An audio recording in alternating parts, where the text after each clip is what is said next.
حسنت جمیع خصالہ صلو علیہ وآلہ یا صاحب الجمال و یا سید البشر من وجهک المنیر لقد نبن القمر لا يمكن الثناء كما كان حقه بعد الخدا وذکرہ قصہ مختصر۔ پیارے آقا مدینے والے مصطفیٰ صلی اللہ علیہ وآلہ وسلم کی بارگاہ میں درود و سلام کا نذرانہ پیش کرنے کی بے شمار فضیلتیں اور برکتیں۔ حضور نبی کریم صلی اللہ علیہ وآلہ وسلم نے احادیث مبارکہ کے اندر درود پاک پڑھنے کی بے شمار فضائل بیان فرمائے ہیں۔ ایک حدیث پاک کے اندر آپ صلی اللہ علیہ وآلہ وسلم نے ارشاد فرمایا، مفہوم یہ ہے جو جمعۃ المبارک والے دن میری ذات پر 100 مرتبہ درود و سلام پڑھے گا، اللہ تعالیٰ اس کا فقر یعنی تنگ دستی دور فرما دے گا۔ صلو علی الحبیب صلی اللہ تعالی علی محمد صلی اللہ علیہ وآلہ وسلم صلاۃ و سلام علیک یا سیدی یا رسول اللہ۔ پیارے محترم اسلامی بھائیوں، اللہ تبارک و تعالیٰ نے ایمان والوں کی چند ایک خصوصیات کا ذکر قرآن پاک میں 18ویں پارے کے اندر کیا، اور انہی خصوصیات کی وضاحت کے حوالے سے ہمارا جمعۃ المبارک کا یہ سلسلہ چل رہا ہے۔ پچھلے جمعۃ المبارک کو ہم نے یہ سنا، والذین هم للزکاۃ فاعلون، وہ لوگ جو زکوٰۃ ادا کرنے والے ہیں۔ تو زکوٰۃ ادا کرنے والے بھی انہی مومنین کی فہرست میں شامل ہوتے ہیں جن کے لیے اللہ نے فلاح و کامرانی کا مژدہ سنایا ہے۔ آج انشاءاللہ تبارک و تعالی اسی آیت پاک کے اندر جو یہ لفظ زکوٰۃ استعمال کیا گیا، اس کے دوسرے معنی اور مفہوم کے حوالے سے ہم سنیں گے۔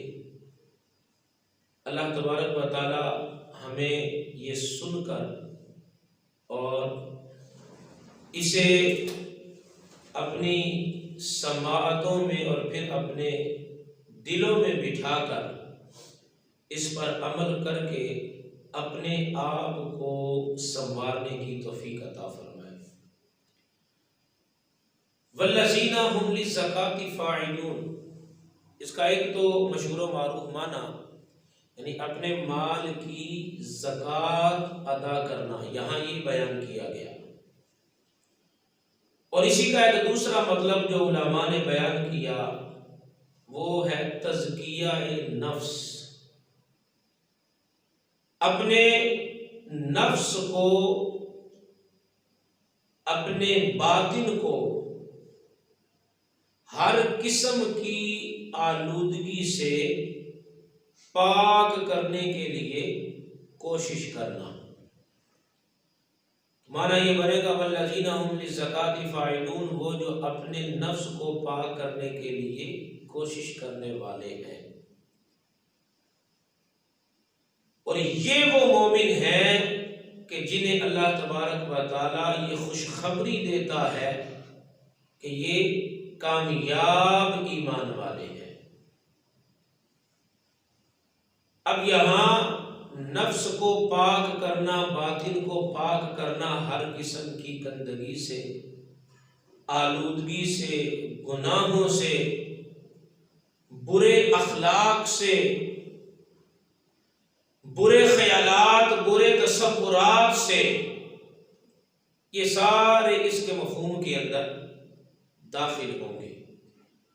یعنی ایک بندہ جو اپنا ظاہر سنوارنے کے ساتھ ساتھ اپنے باطن کو سنوارنے کی کوشش کرتا ہے، اپنے دل سے دنیا کی ناجائز محبت نکالنے کی کوشش کرتا ہے،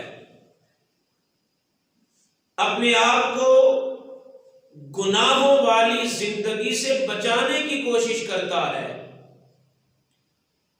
اور اپنی ذات میں اچھے اخلاق لانے کے لیے کوشش کرتا ہے، اللہ فرماتا ہے یہ مومن کامیاب ہے، اسے فلاح و کامرانی کا مجدہ عطا کیا جاتا ہے جو اپنے باطن کو سنوارنے کی کوشش کرتا ہے۔ اور ذرا غور کیجیے قرآن پاک کے اندر خالق کائنات نے کیا اعلان فرمایا، قد افلح من تزکا، فرمایا جس نے اپنے آپ کو ستھرا کر لیا وہ کامیاب ہوا۔ اور دوسرے مقام پہ فرمایا قد افلح من زکاہا وقد خاب من دساہا، جس نے اپنے نفس کو سنوار لیا وہ کامیاب ہوا، اور جس نے اسے گناہوں کے نیچے چھپا دیا وہ نامراد ہوا۔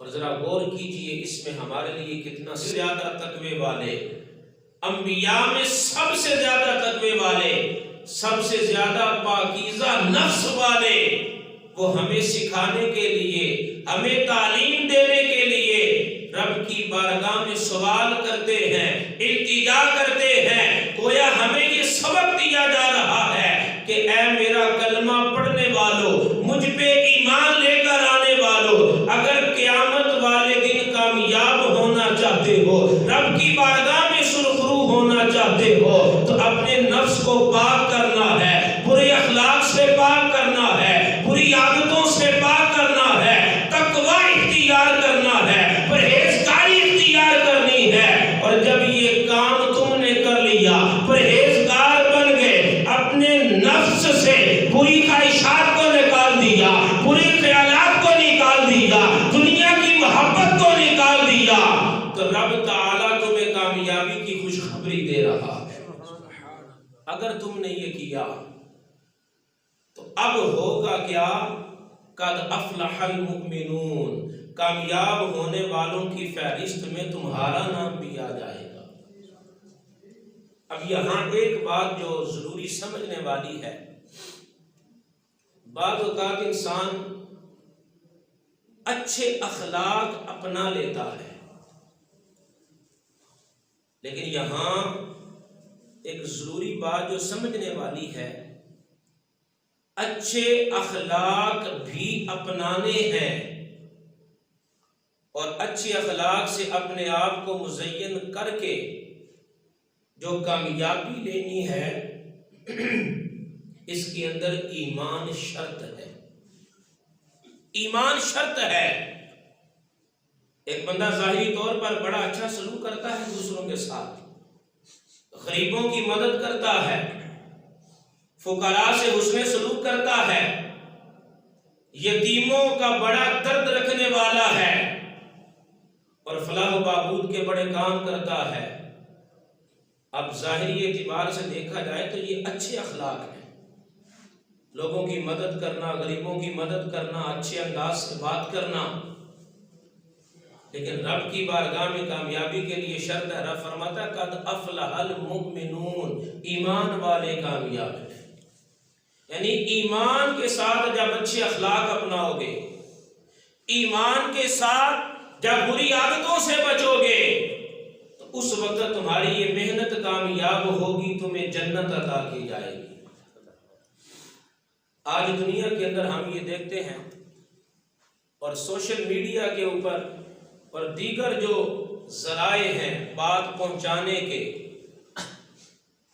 ان کے ذریعے ایک سوچی سمجھی سازش کے تحت یہ تصور، یہ خیال عام کرنے کی کوشش کی جا رہی ہے کہ انسانیت مذہب سے پہلے ہے۔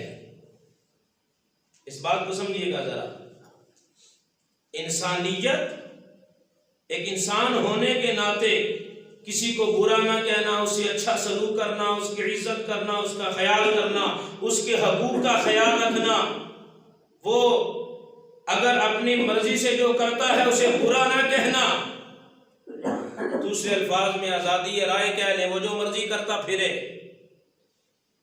تو انسانیت مذہب سے پہلے ہے، اس تصور کو عام کیا جا رہا ہے، اس خیال کو عام کیا جا رہا ہے، اور آج ہمارے افراد یہ کہتے ہوئے نظر آتے ہیں، ہمارے اس معاشرے کے اندر ہیں، ہمارے محلوں میں رہتے ہیں، ہمارے ملک میں رہتے ہیں، جو یہ خیال دیتے نظر آتے ہیں کہ معاذ اللہ انگریز ہم سے اچھا ہے، یہودی عیسائی ہم سے اچھے ہیں، کہ وہ بڑے اچھے اخلاق والے ہیں، وہ کسی کو دھوکہ نہیں دیتے، وہ کسی کے معاملات کے اندر دھوکہ دہی سے کام نہیں لیتے، وہ بڑے اصولوں کے پابند ہیں۔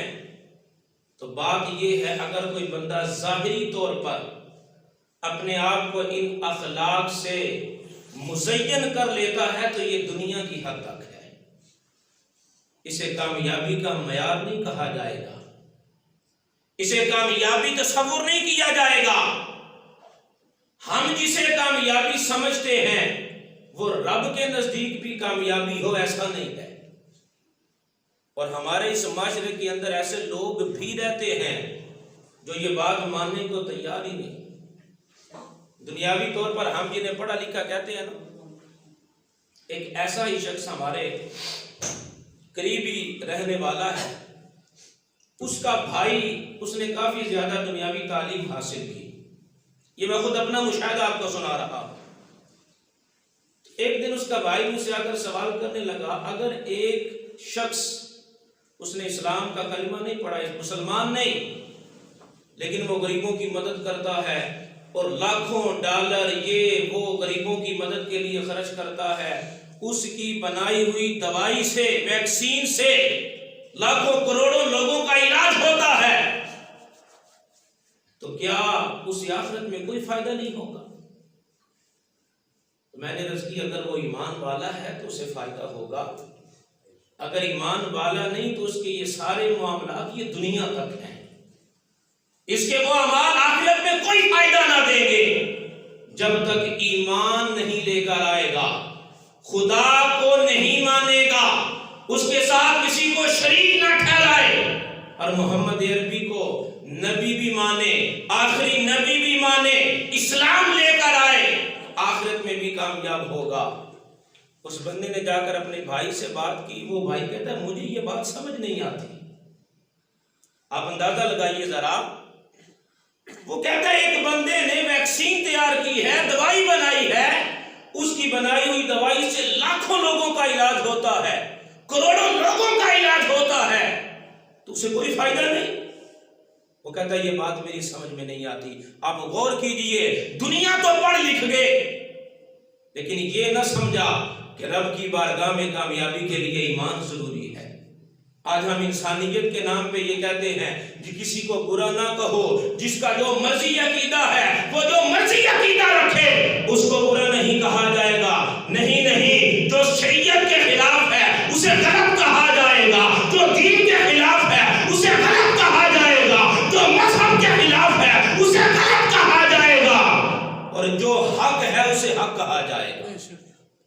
قرآن سنیے، قرآن کیا کہتا ہے، وَلَقَدْ زَرَعْنَا لِجَهَنَّمَ كَثِيرًا مِنَ الْجِنِّ وَالْإِنسِ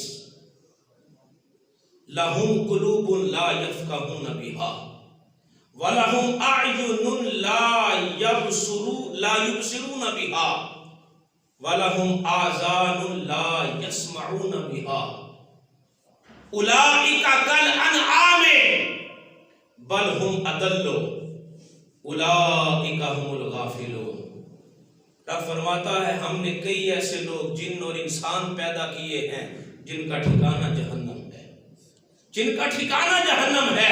فرمایا ہم نے انہیں آنکھیں عطا، ہم نے انہیں جو ہے وہ دل عطا کیے ہیں مگر اس دل کے ساتھ ہمارے احکامات کو نہیں سمجھتے. ہم نے انہیں آنکھیں عطا کی ہیں، ان آنکھوں کے ذریعے وہ حق نہیں دیکھتے. ہم نے انہیں کان عطا کیے ہیں، ان کانوں کے ساتھ وہ حق نہیں سنتے. اب سنیے ذرا رب کیا کہہ رہا ہے. رب فرماتا ہے اولئک کالانعام، فرمایا یہ لوگ جو حق سے روگردانی کرنے والے ہیں، حق کو سمجھتے نہیں ہیں، حق کو سنتے نہیں ہیں، حق کو دیکھتے نہیں ہیں. رب فرماتا ہے یہ تو جانوروں کی طرح ہیں، یہ تو جانوروں کی طرح ہیں، بلکہ فرمایا یہ ان سے زیادہ گمراہ ہیں، ان سے زیادہ بھٹکے ہوئے ہیں، بلکہ یہ زیادہ غفلت والے ہیں. تو ذرا غور کیجئے، ایک وہ بندہ ہے رب نے دل بھی دیا ہے، وہ سارے کام کر سکتا ہے، رب نے آنکھیں بھی عطا کی ہیں، وہ دیکھ بھی سکتا ہے، رب نے کان بھی عطا کیے ہیں، وہ سن بھی سکتا ہے. لیکن رب فرما رہا یہ جانوروں کی طرح ہے، یہ جانوروں کی طرح ہے. وجہ کیا ہے؟ یہ اسلام کا کلمہ نہیں پڑھتے، اسلام کی شریعت کو نہیں مانتے، مصطفیٰ کی شان و عظمت کو تسلیم نہیں کرتے. تو مطلب یہ ہے کامیاب وہ ہوگا جو محمد عربی کا کلمہ پڑھ کے دنیا کے اندر سے جائے. سبحان اللہ. اور جو جتنا مرضی کوشش کرے، نیک کام کرے، دنیا کے اندر اچھی اخلاق اپنائے، اگر ایمان نہیں ہے تو اس کے سارے اعمال برباد کر دیے جائیں گے. ایمان شرط ہے. اور میں اپنے بیان کو اختتام کی طرف لے کر آتا ہوں. ذرا غور کیجئے گا، بخاری شریف کی حدیث مبارکہ، سرکار اسلام تشریف فرما ہے. ایک شخص پاس سے گزرا، آپ علیہ السلام نے اپنے ساتھ جو صحابی بیٹھے تھے نا، ان سے سوال کیا کہ یہ جو بندہ یہاں سے گزر کے گیا ہے اس کے بارے میں تمہاری کیا رائے ہے؟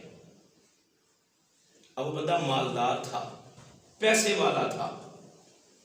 تو کہا حضور یہ مالدار لوگوں میں سے ہے اور اس کی حیثیت یہ ہے اگر یہ کسی عورت کے لیے نکاح کا پیغام دینا کہ میرا اس سے نکاح کر دو تو لوگ فوراً قبول کر لیں گے. بعض ایسے ہوتے ہیں ان کی خواہش ہوتی ہے ہماری بیٹی کا نکاح فلاں بندے کے ساتھ ہو جائے، فلاں خاندان میں ہو جائے تو بڑا اچھا ہوگا، ہماری بیٹی سکھی رہے گی. تو کہا اگر یہ نکاح کا پیغام دے لوگ فوراً مانے، اور اگر یہ کسی کی سفارش کرے اس کی سفارش بھی مانی جائے گی. یہ ایسا بندہ ہے، دنیاوی سٹیٹس ہے اس کے پاس. آپ علیہ السلام تشریف فرما تھے. تھوڑی دیر کے بعد ایک وہ شخص گزرا. فرمایا بتاؤ اس بندے کے بارے میں تمہاری کیا رائے ہے؟ کہا حضور یہ مسلمانوں کا ایک فقیر شخص ہے، مسلمانوں کا ایک فقیر شخص ہے. اگر یہ کسی کو نکاح کا پیغام دینا تو اس کی تنگ دستی اور غربت کی وجہ سے کوئی اسے اپنی بیٹی نہیں دے گا، اپنی بہن کی شادی نہیں کرے گا اس کے ساتھ. اور اگر یہ کسی کی سفارش کرے گا اس کی سفارش نہیں مانی جائے گی. اس کا سٹیٹس کوئی نہیں دنیاوی اعتبار سے، اس کا دنیاوی اعتبار سے کوئی سٹیٹس نہیں، مال نہیں ہے اس کے پاس، وہ معاشرے کے اندر وہ مقام نہیں جو اس بندے کا تھا. اس کے پاس مال بھی ہے، لوگ اس کی عزت بھی کرتے ہیں، اس کی سفارش بھی مانتے ہیں، اس کے ساتھ نکاح کرنے کے لیے بھی تیار ہیں. اور یہ وہ بندہ ہے جو فقر ہے، فقر رکھنے والا ہے، غربت کے اندر ہے، اور یہ فقیر ہے، تنگ دست ہے، لیکن یہ ہے ایمان والا، ہے اسلام والا. تو سرکار نے کیا ارشاد فرمایا؟ اے سنو ذرا، یہ جو بندہ جو مال والا تھا جسے رب نے مال عطا کیا ہے، فرمایا رب کی یہ پوری زمین اس جیسے بندوں سے بھر جائے، یعنی مال والے بندے ہوں، اور گویا فرمایا ایک پلڑے کے اندر پوری دنیا کے اندر اس جیسے بندے ہوں، اور دوسرے پلڑے میں یہ فقیر ہو جو اسلام والا ہے. تو فرمایا وہ پلڑا جس میں وہ بندے ہیں وہ نیچے جائے گا.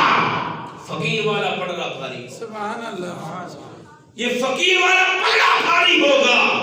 مطلب یہ ہے اگرچہ فقیر ہے مگر ایمان والا ہے، اگرچہ فقر رکھنے والا ہے مگر متقی ہے، اگرچہ فقر والا ہے مگر پرہیزگار ہے. تو فرمایا پوری زمین اس جیسے بندوں سے بھر جائے نا، وہ ایک پلڑے میں ہو اور دوسرے میں یہ اکیلا ہو، اس کا وزن زیادہ ہو، تو پتہ یہ چلا جو اپنے نفس کو یوں تقوی کے اندر لے کر آتا ہے، نفس کو ستھرا کرتا ہے، نفس کو پاک کرتا ہے، بری عادات سے بچتا ہے، برے اخلاق سے بچتا ہے، تو پھر رب اسے ایک مقام دیتا ہے۔ رب فرماتا ہے قد افلح المؤمنون، ایمان والے کامیاب ہوئے، ایمان والے کامیاب ہوئے، اور اس کا نتیجہ کیا نکلتا ہے؟ یحبہم ویحبونہ، وہ رب سے پیار کرتے ہیں، رب ان سے پیار کرتا ہے، اور ان کا مقام کیا ہے؟ رضی اللہ عنہم ورضوا عنہ، رب ان سے راضی ہے، وہ رب سے راضی ہیں، اور ان کا مقام یہ ہوگا یا ایتھا النفس المطمئنہ ارجعی الی ربک راضیۃ مرضیہ۔ رب اعلان کرتا ہے اے اطمینان والے نفس، اپنے رب کی طرف آ جا، تو نے دنیا میں کوشش کی ہے، دنیا میں اپنے آپ کو بچایا ہے، تقوی اختیار کیا ہے، گناہوں سے بچایا ہے، آج تو رب سے راضی ہے، تیرا رب تجھ سے راضی ہے۔ یہ جو تقوی اختیار کرتا ہے، والذین هم للزکاۃ فاعلون، جو اپنے نفس کو پاک کرتے ہیں، رب قیامت والے دن انہیں یہ عطا کرے گا کہ وہ کامیاب ہوں گے اور پھر ان کا ٹھکانہ جنت ہوگا۔ لہذا ہم نے کوشش کرنی ہے کہ ہم بھی اپنے باطن کو سنواریں، برے اخلاق سے اپنے آپ کو بچائیں، اور جب اس انداز میں ہم کوشش کریں گے نا تو پھر وہ شان کہ وہ جو فضیلت ہے وہ ہم بھی اس کے حقدار ہوں گے۔ قد افلح المؤمنون، مومنین کامیاب ہوں گے۔ اللہ تعالیٰ ہمیں بھی اس کے حوالے سے کوشش کرنے کی توفیق عطا فرمائے، متقی بنائے، پرہیزگار بنائے، ہمارے ظاہر اور ہمارے باطن کو ستھرا فرمائے، ایمان پہ ہمارا خاتمہ